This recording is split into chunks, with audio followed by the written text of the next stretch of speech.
In the sleepy town of Maple Ridge, tension erupts when the menacing Ash Vultures gang invades Helen's place, harassing waitress Lena. Raymond Clay, a quiet 76-year-old regular, seems unassuming but taps a cryptic code on his table. Unbeknownst to the gang, this signal summons a shadow network of former soldiers, Foxtrot 6. As the gang's arrogance peaks, four black SUVs roll into town, carrying men with a shared past and unwavering loyalty.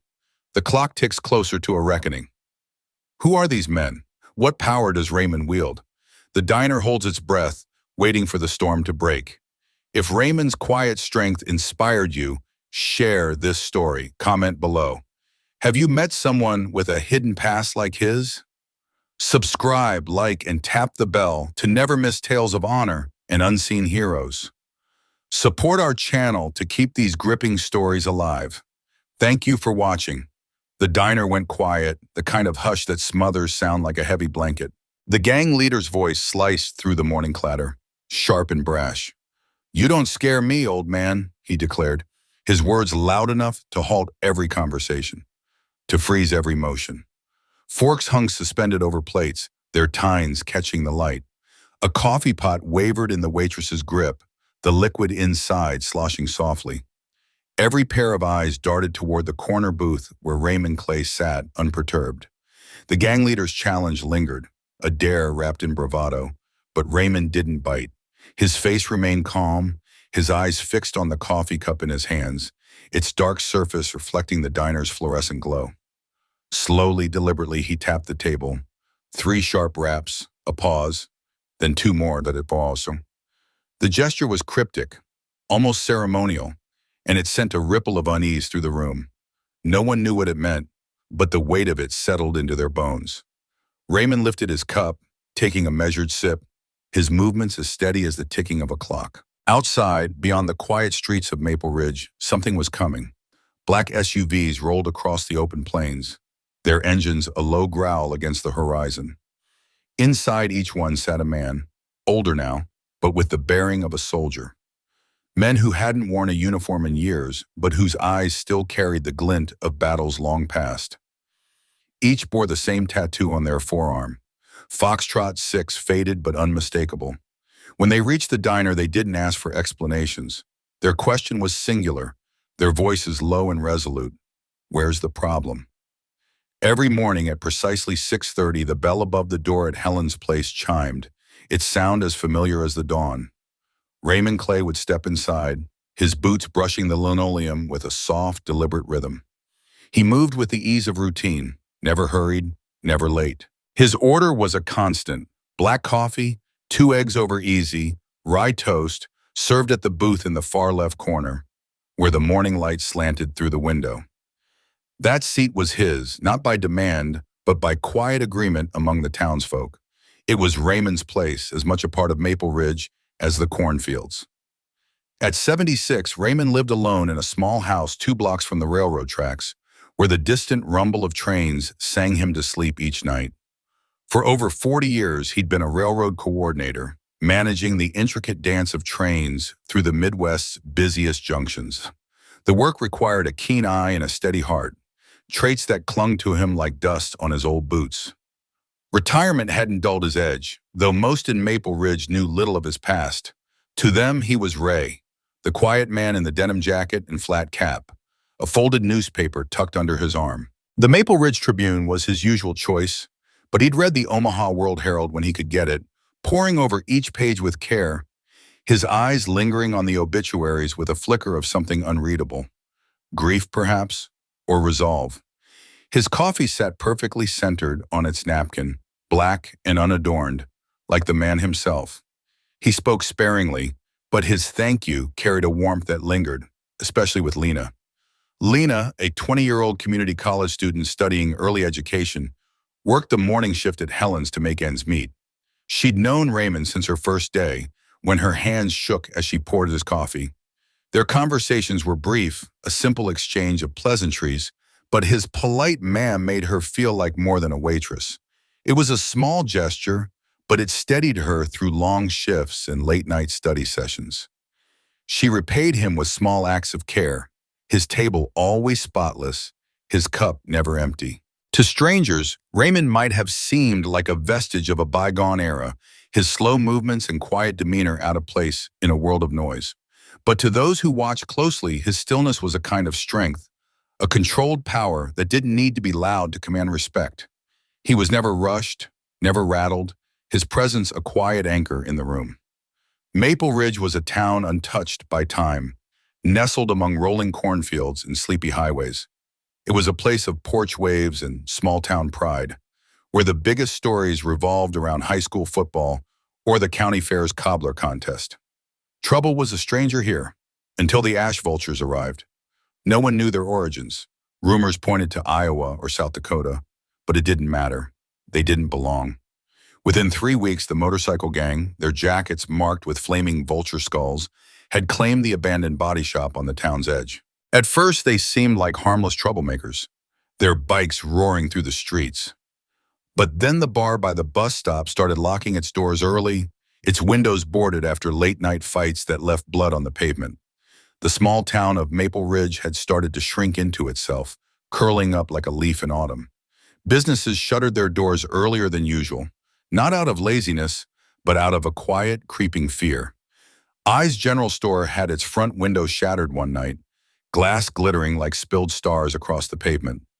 3 high school kids were caught soon after, their pockets stuffed with strange pills, small, pale, unmarked things that no one in town could identify. The sheriff, a man worn thin by years of petty disputes, called them a problem without a solution, his voice heavy with resignation. After sundown, folks stopped lingering on the west side of town. It wasn't just the pills or the vandalism. It was the air itself, thick with an unspoken warning. The roar of loud engines, the weight of hard stairs, and a chilling certainty that crossing the wrong line might mean no second chance. They didn't need to raise their voices to make their point. Their presence alone was enough to silence the streets. It was a Tuesday morning, unremarkable at first, when trouble walked into Helen's diner. The bell above the door jingled its usual bright chime, but today it felt like a warning bell tolling out of place. 5 men strode in, their black leather jackets creaking softly, steel chains glinting under the fluorescent lights. Tattoos snaked across their skin, curling up necks and spilling down arms like dark vines claiming territory. The man leading them was tall, his frame lean but taut, like a spring wound too tight. His jaw clenched rhythmically, and a massive snake tattoo coiled from his collarbone to the sharp edge of his face, its inked eyes seeming to watch the room. They called him Rex, a name that carried weight in whispers around town. He didn't wait for a hostess to guide him. With a deliberate scrape, he yanked a chair from the center aisle and dropped himself into it, right in the path to the kitchen, claiming the space as if the diner were his own. His crew fanned out behind him, slouching with a lazy confidence, their boots scuffing the linoleum as they sprawled across chairs and leaned against booths. They moved with the ease of men who knew no one would dare object. The diner, usually alive with the hum of small-town chatter, went still. An older couple by the window booth, their fork paused mid-bite, exchanged a glance heavy with unease. They began gathering their things, their movements hurried but quiet, as if trying not to draw attention. A young man in a suit, likely passing through on business, hunched over his phone, his thumb frozen on the screen, his eyes darting sideways. The air felt brittle, like it might crack under the weight of a single wrong move. Lena, the waitress, was crossing the floor with a tray of coffee when the men entered. The sudden silence made her steps falter, and she set the tray down too fast, a splash of hot coffee searing her wrist. She winced but didn't make a sound, her face schooled into a mask of calm. Rex's voice cut through the quiet, loud and deceptively casual. "Hey, sweetheart," he called, his tone dripping with a mockery of charm. Lena turned, her order notebook clutched in one hand, her fingers trembling just enough to betray her nerves. "What can I get you, gentlemen?" she asked, her voice steady but flat, stripped of warmth. Rex didn't answer. Instead, he leaned forward, his eyes glinting with something predatory, and reached out to grab her wrist. His grip was firm, not yet painful but possessive, as if he were claiming her attention the way he'd claimed the room. "How about your number for starters?" he said, his lips curling into a smile that didn't reach his eyes. Lena's breath hitched, and she tugged her arm gently, testing his hold. Please let me go, she said, her voice low but firm, though her heart was hammering so loud she was sure he could hear it. Rex's smile widened, but there was no kindness in it, only a cold amusement. Whoa now, why so tense, he drawled, tightening his grip just enough to make her flinch. We're just being nice. His crew snickered behind him, their laughter low and mean, like hyenas circling a wounded animal. The diner remained frozen, a tableau of fear and hesitation. No one moved. No one spoke. The elderly couple had slipped out the door, their departure unnoticed in the tension. The man with the phone kept his head down, his fingers now gripping the device so tightly his knuckles whitened. Lena stood alone, her wrists still trapped, her eyes darting toward the counter as if hoping someone, anyone, might intervene. But the room stayed silent, except for one small sound, so faint it could have been nothing. In the far left corner booth, a newspaper rustled softly, its pages folding with a deliberate slowness. Raymond Clay, a man most in Maple Ridge knew only as a quiet regular, was closing his paper. Raymond didn't move like a hero in a film, all fire and fury. There was no shout, no sudden leap to his seat, no growled warning shot across the diner.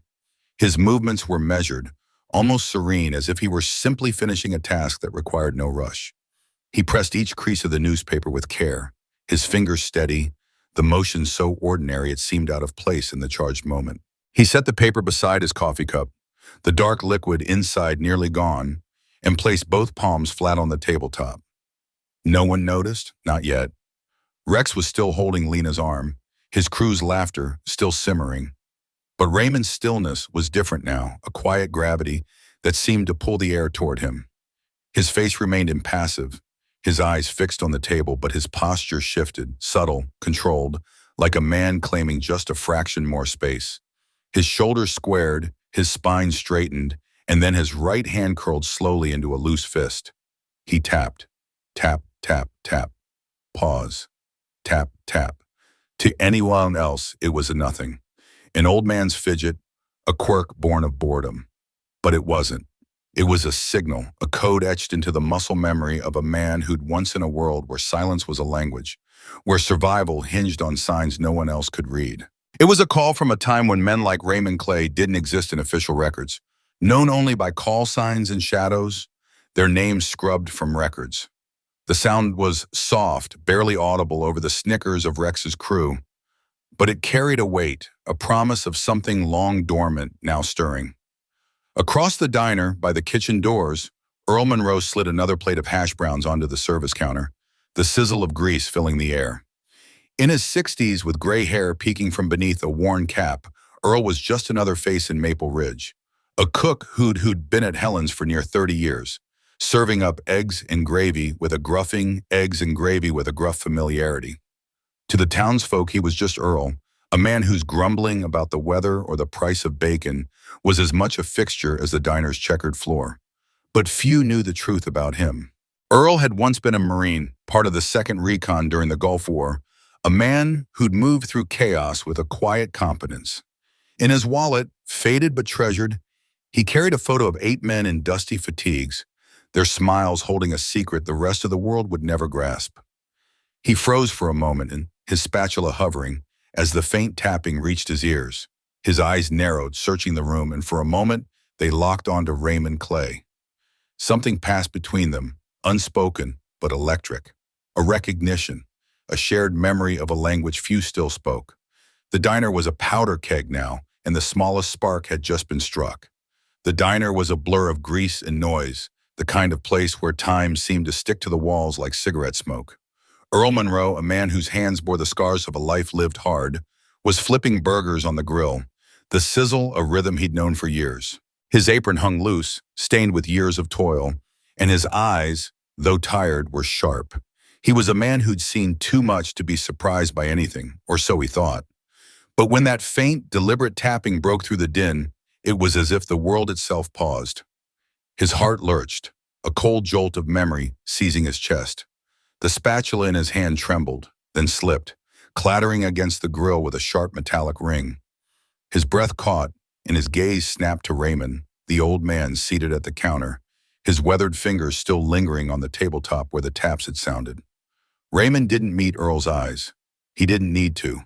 His face, etched with lines that told stories no one dared ask about, remained fixed on the coffee cup in front of him, steam curling upward like a ghost. But Earl knew. That tap wasn't random. It was a signal, a code buried deep in the marrow of men who'd once sworn an oath under a different sky. Earl's jaw tightened, and he gave a single, almost imperceptible nod, a silent acknowledgement of a pact that had never been broken, though it had lain dormant for decades.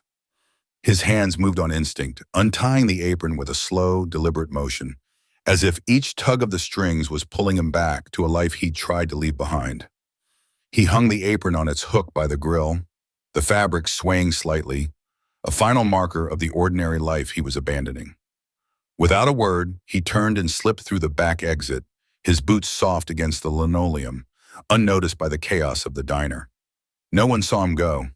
Not Rex, the hulking figure lounging in a booth with his gang, nor his men who sprawled like predators claiming their territory.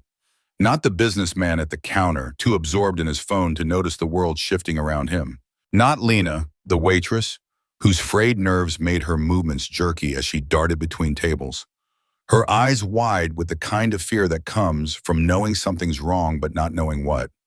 The diner hummed on, oblivious to the seismic change that had just occurred, a ripple beneath the surface that would soon break into a storm. Earl wasn't stepping out for a smoke. He wasn't calling the cops either. His purpose was far older, far heavier. He was going to make the call. A call that hadn't been made in over 30 years. A call that was never supposed to be needed again. The protocol was etched into his soul. When the old man taps the table, you move.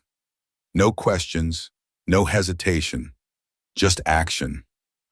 Earl's steps were steady but swift as he crossed the alley behind the diner, his breath visible in the crisp air.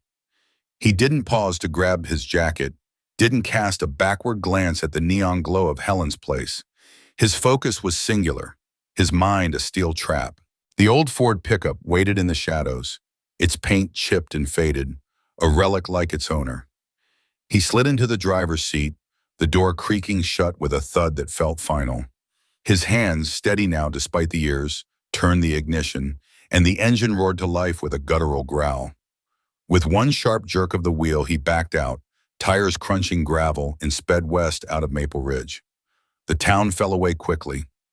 Past the grain elevator, its silhouette looming like a sentinel, and over the narrow bridge that swayed slightly under the truck's weight, Earl drove into the vast emptiness of abandoned farmland. The fields stretched out, barren and silent, their secrets buried beneath decades of neglect. 10 minutes later, he veered off the main road onto a gravel path choked with weeds, the truck bouncing over ruts as he pushed forward. At the end of the path stood a sagging red barn, its roof half collapsed, windows clouded with dust and streaked with bird droppings. To anyone else, it was a forgotten ruin, a casualty of time. To Earl, it was a vault. He parked and stepped out, the air heavy with the scent of earth and decay.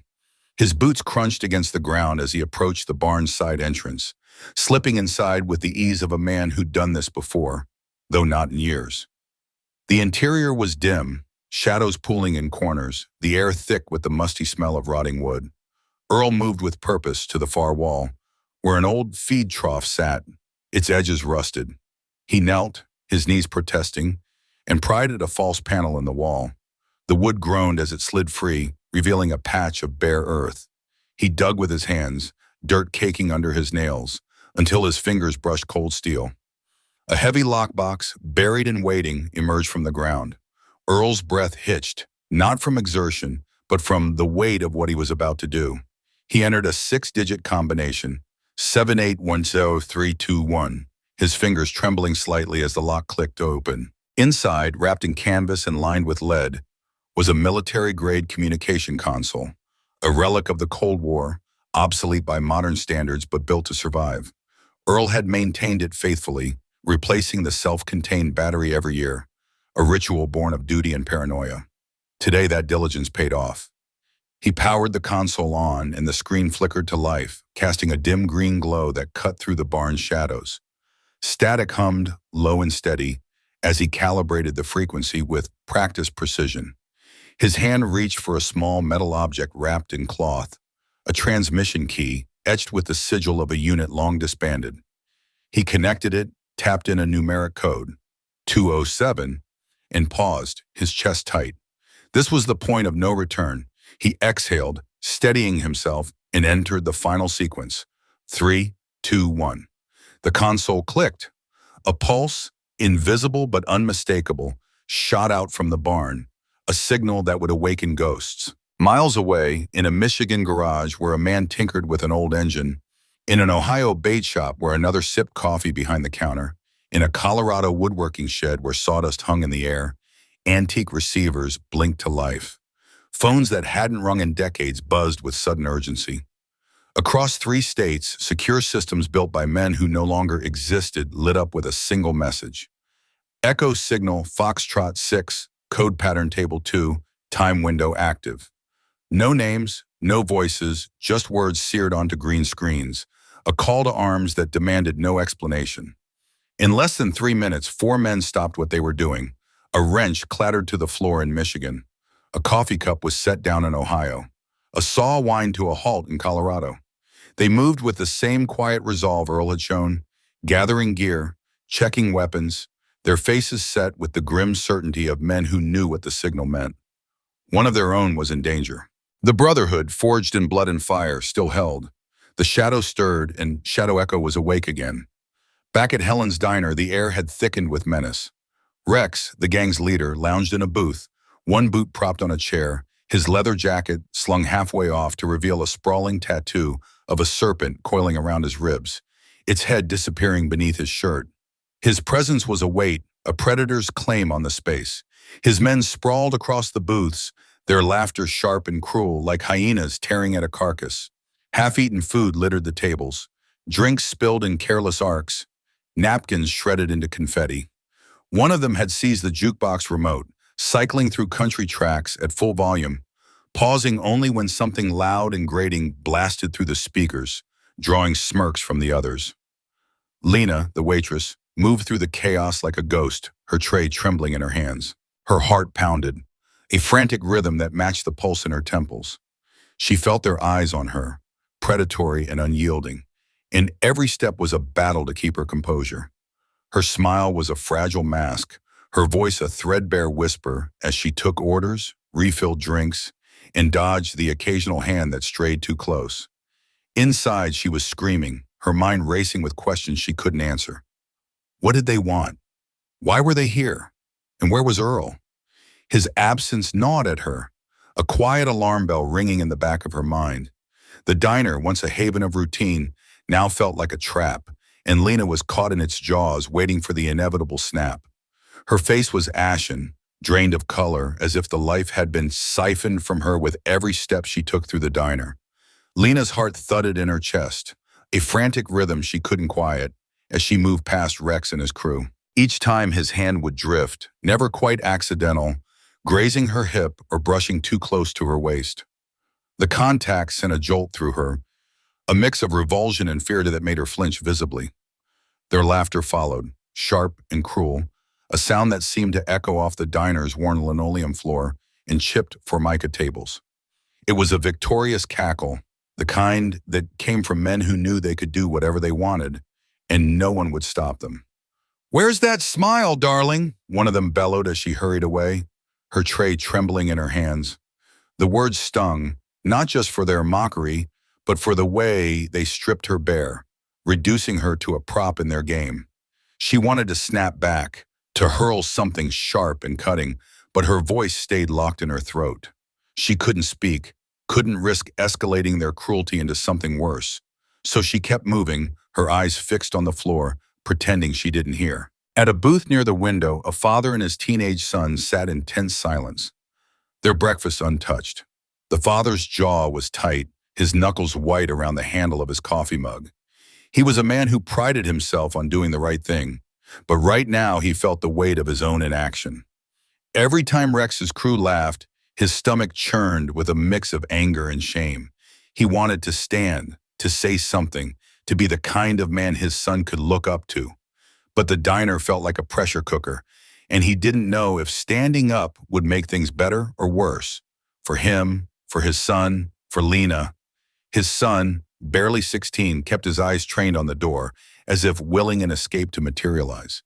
His fingers fidgeted with the edge of his napkin, tearing it into small, ragged pieces. He wanted to be brave, to do something heroic like the men in the movies he watched, but the reality of Rex and his crew, their size, their loudness, their utter disregard for anyone else, rooted him to his seat. Neither moved. The unspoken tension between them hung heavy, a silent argument about courage and cowardice neither dared to voice. Behind the counter, Mikey, the teenage dishwasher who'd been roped into cooking that morning, woofied nervously. He was no Earl, the usual cook, who could flip pancakes with a flick of his wrist and keep the diner humming. Mikey was out of his depth, his skinny frame hunched over the grill as he tried to remember which knob controlled which burner. The eggs were scorched, their edges curling into blackened crisps, and the bacon came out limp and raw, glistening with grease. No one sent their plates back, though. Not to Mikey. The regulars were too preoccupied with the tension in the room, and Rex's crew didn't care about the food. They were here for power, not breakfast. Mikey's hands shook as he scraped another ruined batch of eggs into the trash, his mind racing with the fear that he'd mess up something worse than breakfast if he wasn't careful. In the corner booth, Raymond Clay sat motionless, a solitary figure whose presence seemed to fade into the diner's faded wallpaper. His coffee had gone cold, the steam long since vanished, but he made no move to drink it. His eyes, sharp despite the lines etched deep into his face, flicked between the scene unfolding in the diner and the clock on the wall. It was a simple thing, that clock. White face, black frame, the second hand ticking with relentless precision. But Raymond wasn't counting seconds. He was measuring something else entirely, something no one else in the diner could sense. Each tick was a heartbeat, a step closer to an inevitability he'd set in motion. To the others, he was just an old man, a relic of a town that time had forgotten, sitting alone with his cold coffee. They couldn't see the way his pulse thrummed in time with a rhythm he'd started hours ago, when his fingers had tapped the table in a deliberate, coded pattern. They couldn't know that Raymond Clay wasn't still. He was a coiled spring, waiting. Rex, sprawled across his booth like a king on a throne, let out a belch that rattled the silverware on his table. He'd just polished off his third plate of stolen bacon, leaning back with a smug grin that dared anyone to challenge him. His crew followed his lead, their voices loud and brash, filling the diner with a suffocating arrogance. Lena darted past again, her shoulders hunched as if she could make herself smaller, invisible. The man with his boots propped on the opposite bench twirled a butter knife between his fingers, the blade catching the light as he smirked at her retreating figure. Another, bored and malicious, had taken over the sugar dispenser, pouring its contents into his coffee until the liquid spilled over the rim, pooling on the table. He laughed at the mess as if wasting someone else's supplies was a triumph. Raymond's eyes flicked to the clock again. 8:28 a.m., 2 hours exactly since the signal had been sent. His face betrayed nothing, but inside, his mind was a map of moments, each one leading to the next with the precision of a well-oiled machine. Outside, the world was quiet, the kind of quiet that blankets a small town like Maple Ridge on a Tuesday morning. Overcast skies hung low, casting a muted silver glow over fields of corn and wheat that stretched endlessly into the distance. The occasional pickup truck rumbled swans, its driver barely glancing at the diner as they went about their day. But the stillness was deceptive. Beyond the county line, 4 black SUVs moved with purpose. Their civilian model Chevy Suburbans modified for something far from ordinary. They drove in tight formation, no erratic swerves, no wasted motion, their speed steady just below the limit. Headlights off, windows tinted so dark they seemed to absorb the light. They bore no plates, no markings. To anyone who saw them, they weren't tourists or locals. They were something else, something that stirred a vague, primal unease. At the old Sinclair gas station, an elderly man pumping gas paused, his hand tightening on the nozzle as the convoy passed. He didn't wave, didn't smile, just nodded slowly, as if a long-buried memory had flickered to life. A woman walking her dog near the high school froze mid-step, her dog's ears pricking at the low, steady rumble of engines. It wasn't loud, but it was deliberate, like a signal from a time she couldn't quite place. The SUVs passed the Presbyterian church, its steeple cutting through the gray sky, and the empty grain co-op, its silos rusted and silent. They rolled past the blinking yellow light on Main Street, which hadn't worked right in years, and turned down Cedar Avenue, heading straight for Helen's diner. Inside, no one noticed. Rex and his crew were too busy barking orders, harassing Lena, reveling in their unchallenged dominance. The father and son sat frozen in their booth, trapped in their own indecision. Mikey fumbled with the grill, his anxiety a quiet undercurrent to the room's louder chaos. And Raymond Clay, still as stone, checked the clock one last time. Outside, the SUVs came to a stop, their brakes emitting a soft, synchronized squeal. 4 vehicles, perfectly aligned, as if they'd rehearsed this moment. Then the doors opened, all 4 at once, a choreographed motion that spoke of discipline and intent. The first man stepped out, his silhouette sharp against the overcast sky, and the air seemed to shift, heavy with the weight of what was coming. Inside the diner, no one heard the engines, no one saw the men, no sirens wailed, no sheriff burst through the door. And that was exactly how Raymond wanted it. Because when that door finally opened again, it wouldn't be the law walking through. It would be men no one had seen in years, men who moved like ghosts from a past Maple Ridge had forgotten. And by the time anyone realized what was happening, it would be too late. The man who stepped into the diner was a striking figure, tall and lean, his early 60s marked by a head of steel gray hair cropped tight against his scalp. His jaw, chiseled as if from a block of stone, gave him an air of unyielding resolve. Dressed in a faded flannel shirt tucked neatly into black jeans, he carried himself with a posture so rigid it seemed to defy the years. Spine straight, shoulders squared, hands relaxed yet ready at his sides. The stance of a soldier who had never quite left the battlefield. Behind him trailed 3 others, each distinct in build and attire, but united by the same deliberate, almost ghostly precision in their movements. Their forearms bore the faint outline of matching tattoos, partially obscured by rolled-up sleeves. Foxtrot 6, a relic of a past they wore like a quiet badge, its meaning lost to time for most, but not for them. The diner's bell chimed softly as they entered, a sound so faint it might have gone unnoticed in the morning bustle. But Raymond Clay, seated alone at a booth near the window, caught it instantly. His eyes flicked up, meeting the lead man's gaze for a fleeting moment. A single nod passed between them, a silent agreement forged in years of unspoken trust. That was all it took. The air in the diner shifted, as if the world itself had paused to take notice. The leader, Silas Boone, moved forward with the calm of a Nebraska sky before a storm. Steady, unhurried, but carrying the weight of something inevitable. His voice, when he spoke, was low and even, cutting through the chatter like a blade. "Where's the problem?" The words weren't loud, but they carried a gravity that silenced the room. The gang at the far booth, 5 men who had spent the morning lording over the diner with crude laughter and careless bravado, froze. Their leader, Rex, was mid-sentence, his boot tapping rhythmically against the booth's edge, a smirk still lingering on his lips. One of his men held a spoon halfway to his mouth, the grease of his breakfast glistening in the fluorescent light. The others, slouched but suddenly alert, straightened in their seats, their eyes darting between the newcomers and Raymond. Confusion rippled through them, a flicker of unease they couldn't quite name. For the first time that morning, it wasn't Raymond, with his quiet demeanor and folded newspaper, who seemed out of place. It was them. Silas's presence alone was enough to tilt the room's balance. His eyes, sharp and unyielding, scanned the space with the precision of a man who had long ago learned to see everything at once. He moved toward Raymond's booth, his boots tapping softly on the worn linoleum, each step deliberate, like a metronome marking time. Raymond returned his nod, leaning back in his seat, hands folding over his lap with the ease of someone who had just set a machine in motion. The old man's face betrayed no fear, no urgency, only a quiet certainty that whatever happened next was already decided. "Don't hurt them," Raymond said, his voice steady as ever, carrying the weight of a man who knew the cost of violence and preferred to avoid it. "Just remove the problem." Behind Silas, the other three men fanned out across the diner with a fluidity that spoke of years spent in sync.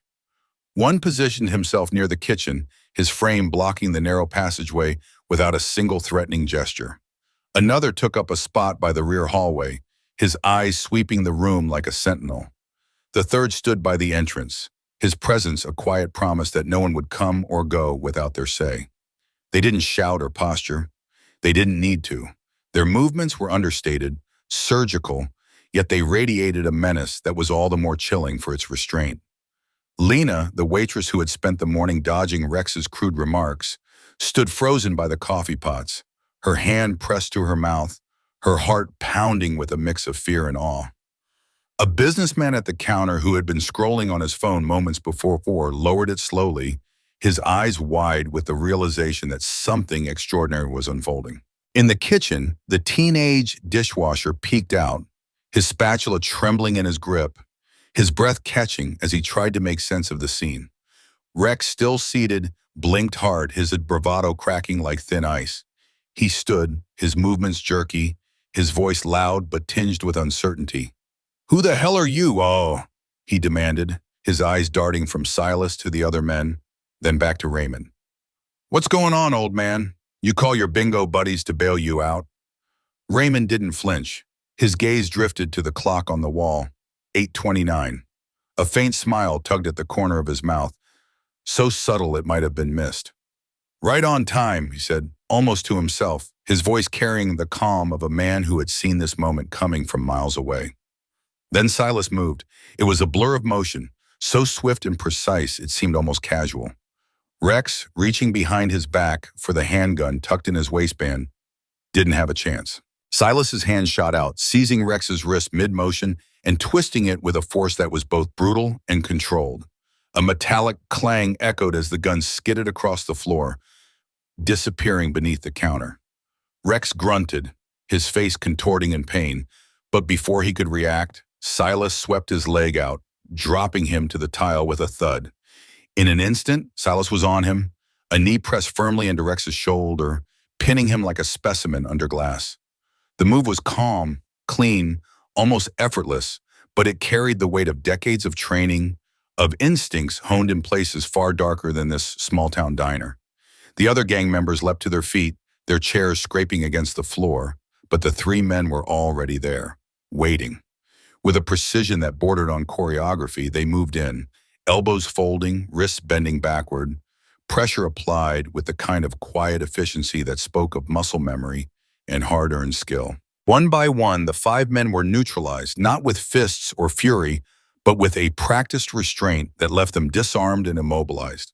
No blood, no bruises, just the humbling reality of being outmatched. Rex, still pinned beneath Silas, struggled uselessly, his face a mix of rage and disbelief. "Who are you, Tpetchum?" he spat, his voice hoarse with frustration. Silas looked down at him, his expression as unreadable as stone. "No one you want to remember," he said, his voice low and final, like the closing of a door.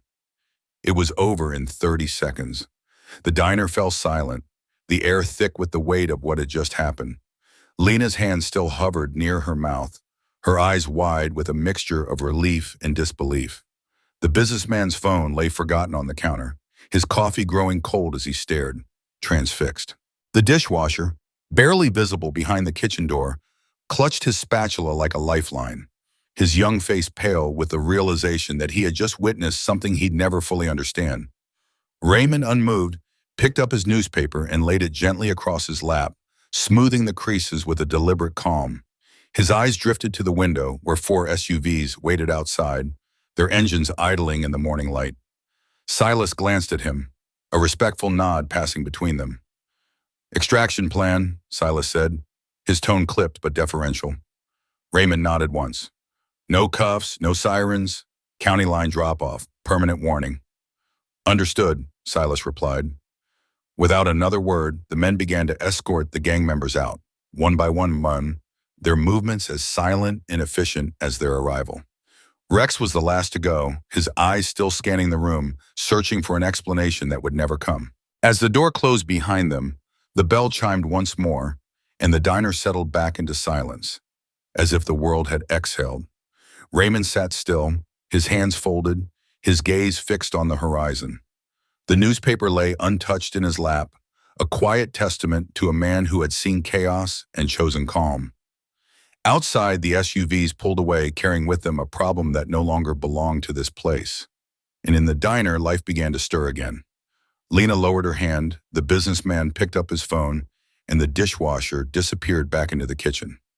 But for Raymond, the moment lingered, a quiet victory etched in the lines of his weathered face. The morning in Maple Ridge wasn't tense or fearful, but it carried a stillness, the kind that settles over a town after a storm has passed, leaving the air heavy with unspoken relief. The black SUVs had come and gone with the precision of a military operation, slipping out of town as silently as they'd arrived. 4 vehicles moved in a tight, disciplined formation, their tires humming softly against the asphalt, just a hair over the speed limit. No one in town dared to follow. No one even considered it. By the time the convoy crossed the state line, the sun had climbed higher, its golden rays burning away the last wisps of morning fog, as if erasing any trace of what had happened. The gang members, once brash and untouchable, were now stripped of their arrogance, their weapons, and their bravado. They sat at a bus station in the next county over, 5 men with hollowed-out expressions, their eyes flickering with something new, fear, maybe, or the weight of a lesson they'd never forget. Their hands were unmarked, their bodies free of bruises or broken bones, but their spirits were shaken, their mouths sealed shut. Each man clutched a manila envelope, inside of which was a single sheet of paper. No letterhead, no signature, just 4 words typed in bold, unforgiving, capital letters. Do not return to Maple Ridge. The message was clear, etched into their minds as they sat there, staring at the cracked pavement, waiting for a bus that would carry them far from this place. They didn't speak to each other. They didn't need to. The warning wasn't just for them. It was for anyone foolish enough to test the boundaries of this quiet Nebraska town again. Back in Maple Ridge, Sheriff Donnie Mercer pulled up to Helen's diner, his patrol car's lights flashing red and blue, cutting through the soft morning haze. His boots hit the gravel with a heavy thud, his heart pounding with the expectation of chaos. He'd gotten a call about a disturbance, and in a town this small, disturbances usually meant blood, broken furniture, or worse. He braced himself as he pushed open the door, his hand resting near his holster, ready for anything. But what greeted him was something else entirely. The diner was calm, almost serene. The morning crowd sat in their usual spots, sipping coffee and exchanging quiet murmurs. The rich, smoky scent of bacon lingered in the air, mingling with the faint clink of silverware. And there, in his usual booth by the window, sat Raymond Clay, his eyes fixed on the Omaha World Herald, as if nothing in the world could disturb his routine. Donnie stood in the doorway, his confusion deepening with every second. He scanned the room, searching for signs of trouble, shattered glass, overturned tables, anything to justify the call that had pulled him out of his office. But there was nothing, just the hum of normalcy, the kind that made his gut twist with unease. "I got a call about a disturbance," he said, his voice carrying a mix of skepticism and frustration. Lena, wiping down the counter with a rag, looked up and met his gaze with a smile that was equal parts warm and unyielding. "No disturbance, Sheriff," she said lightly, her tone as smooth as the coffee she poured. "Just a little misunderstanding. It's been handled." "Handled?" Donnie's eyebrows shot up, his skepticism sharpening. He took another step into the diner, his boots creaking against the worn linoleum floor. He glanced around again, half expecting to find some hidden clue, a scuff mark, a dropped weapon, anything. But the place was pristine, almost too perfect. "I thought I saw a bunch of bikes out front," he said, his voice trailing off as he tried to piece together the morning's events. Raymond didn't look up from his paper, but his voice cut through the air, low and steady. "They left them," he murmured, turning a page with deliberate calm. "Someone'll collect them later today." Donnie's eyes narrowed as he studied Raymond. There was something in the man's tone, a quiet authority that didn't invite questions. It wasn't defiance or arrogance, just a kind of finality that made the sheriff's skin prickle. Raymond Clay wasn't a loud man, nor was he one to draw attention, but in that moment, Donnie felt the weight of something unspoken, something bigger than himself or his badge. He shifted his weight from one boot to the other, his unease growing. Strangest thing, he muttered, more to himself than anyone else. I could have sworn. The thought died on his lips. He tipped his hat to Lena, gave Raymond a curt nod, and stepped back outside, the bell above the door jingling softly as it closed behind him. No report was filed that day. There was nothing to write, no evidence to collect, no witnesses willing to say more than what had already been said. The next morning, the motorcycles, those gleaming symbols of the gang's former power, were found neatly parked in the police impound lot. The paperwork was already filled out, stacked in a tidy pile on Donnie's desk, citing parking violations with a precision that felt almost mocking. No one knew who had moved the bikes or who had completed the forms. No one asked. In a town like Maple Ridge, some questions were better left unanswered. A week later, a small brass plaque appeared on the edge of Raymond's table at Helen's diner. It was simple, unadorned, screwed into the wood as if it had always been there. The words etched into it were brief but unmistakable. If he taps, leave. Lena was the first to notice it, her eyes lingering on the plaque as she poured coffee for a customer. She didn't ask who had put it there or why. She just smiled, a quiet, knowing smile, and made a point to wipe down that table twice a day, even when no one sat there. Raymond never acknowledged the plaque. He never tapped the table again. At least, not that anyone heard, but the town knew. Even newcomers, drifting through on their way to somewhere else, sensed it. They didn't sit at Raymond's booth, and if his hand ever hovered near the table's edge, eyes darted toward the door, just in case. The story had spread, not through loud proclamations, but through whispers over beers at the VFW hall, glances exchanged at the firehouse, handshakes between old-timers at poker games, and faint crackles of chatter over CB radios.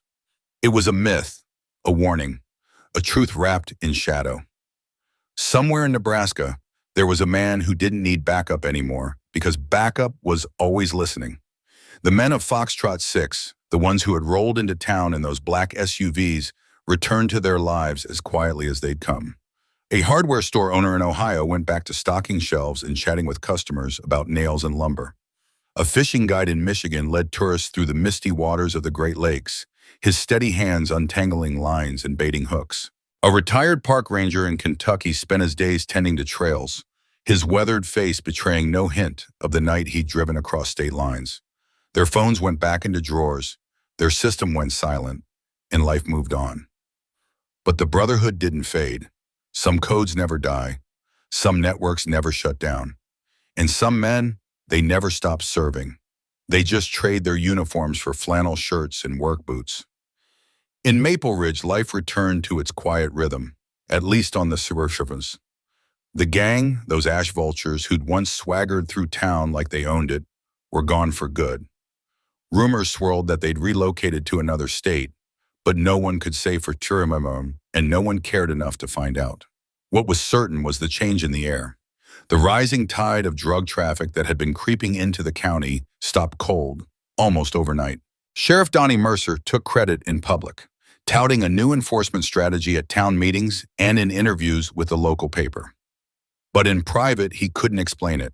He didn't know what had shifted or why or how, and deep down, he wasn't sure he wanted to. Raymond Clay kept coming to Helen's diner, same time every morning, same booth by the window. He read his paper, sipped his coffee, and spoke only when spoken to. But the town saw him differently now. They saw the weight of his silence, the power in his stillness. They saw a man who carried something ancient and unbreakable, a man who didn't need to raise his voice to be heard. And they knew, without ever saying it aloud, that Maple Ridge was safer because of him and the unseen network that stirred to life when he called. At Helen's diner, Lena had settled back into her familiar rhythm, but something deep within her had shifted, like a tide turning under a calm sea. Each morning she moved through her tasks with a quiet grace she hadn't known she possessed. Her hands, once hesitant, now poured coffee with steady precision, and her smile bloomed more freely, lighting up her face in a way that made regular customers pause and take notice. The old nervous twitch that used to seize her at the sound of a raised voice or a slammed door was gone, replaced by a stillness that seemed to anchor her. She carried herself with a newfound confidence, not loud or showy, but undeniable, like someone who had glimpsed a truth about the world and decided to meet it head-on. Every morning at precisely 6:30, Lena set a steaming cup of black coffee on the worn formica of booth 4, just moments before Raymond Clay pushed through the diner's glass door, the bell above it jingling softly. She never asked him about that strange Tuesday morning, those fleeting, tense moments that had unfolded in the diner like a storm passing through. He never volunteered an explanation, and she didn't need one. Instead, she made sure his coffee was waiting, hot and strong, before he even slid into the booth. It was her quiet way of acknowledging something unspoken, a bond forged in that brief electric moment when she'd seen a side of Raymond no one else in the diner had. Her heart swelled with a mix of awe and protectiveness toward him, though she'd never dare say it aloud. She wondered sometimes what weight he carried behind those steady eyes, what memories stirred when he sat alone in that booth. But she respected the silence he wore like armor. Raymond, for his part, slipped back into his routine as if nothing had ever disrupted it. He arrived each morning in his faded denim jacket, the same one he'd worn for years. Its edges frayed, but its fit still perfect, like it was made for him. Under his arm, he carried a neatly folded newspaper, its pages crisp despite the early hour.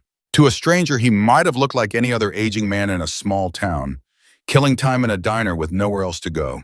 His face, lined and weathered, gave little away, and his movements were deliberate, unhurried, as if time bent to his will rather than the other way around. But the locals knew better now. They had seen the way the air shifted around him, the way rough-looking travelers passing through town gave his booth a wide berth, their eyes darting nervously before they hurried out. They noticed the occasional out-of-state license plates that lingered in the parking lot, the car's occupants never staying long. Sometimes a man, mid-50s or 60s, always nondescript but with a certain sharpness in his gaze, would walk in, order nothing, exchange a firm handshake with Raymond, and leave without a word. These visitors moved with a quiet purpose, their departures marked by a reverence that hung in the air like the echo of a bell. At the VFW hall 2 towns over, Raymond's name began to ripple through conversations, spoken in hushed tones among the veterans who gathered there. The older ones, especially, seemed to carry his name with a kind of sacred weight. When it came up, their voices dropped, their eyes scanning the room as if guarding a secret too heavy for careless ears. Some called him the conductor, a title that carried a mystique Lena could only guess at, imagining it tied to some long-ago mission or unspoken pact. Others simply said, "He still has the keys," their words heavy with meaning she couldn't fully grasp. Phrases like Echo Protocol or Table 2 floated through these conversations, cryptic and fleeting, like fragments of a language from another life. If anyone dared ask directly, the veterans would offer a tight smile and a dismissive wave, saying it was just old war stories, nothing worth writing down. But Lena, who overheard snippets when she delivered coffee to the hall, felt the truth in the silences between their words. She sensed the stories they wouldn't tell, the ones etched in their weathered faces and steady hands, and she wondered what Raymond had done to earn such quiet respect. The change in the town wasn't just about Raymond anymore. It was about what he stood for. To Lena, he embodied a kind of strength that didn't need to shout or posture, a discipline that ran bone deep, forged in places and times she could only imagine. He was loyalty personified, a living testament to a brotherhood that had survived the chaos of war and the slow erosion of time. In a world that seemed to thrive on noise, on angry voices shouting into the void of the internet, on empty threats and fleeting outrage, Raymond was a relic of something rarer. His presence reminded her of a strength that didn't demand attention, that didn't need to prove itself with raised fists or loud declarations. She thought of him sometimes as a sentinel, sitting quietly in booth 4, his coffee black and his newspaper open, watching the world with eyes that missed nothing. She wondered how many times he'd seen things others hadn't, how many moments he'd acted when no one else knew to move. The locals felt it too, though they rarely spoke of it directly. They saw the way power didn't always announce itself, how it could sit quietly in a corner booth, sipping coffee and scanning the room. They understood, in their own way, that Raymond's quiet was a language of its own, one that spoke of oaths kept and promises unbroken. He never wore a medal, or boasted of his past. He didn't need to.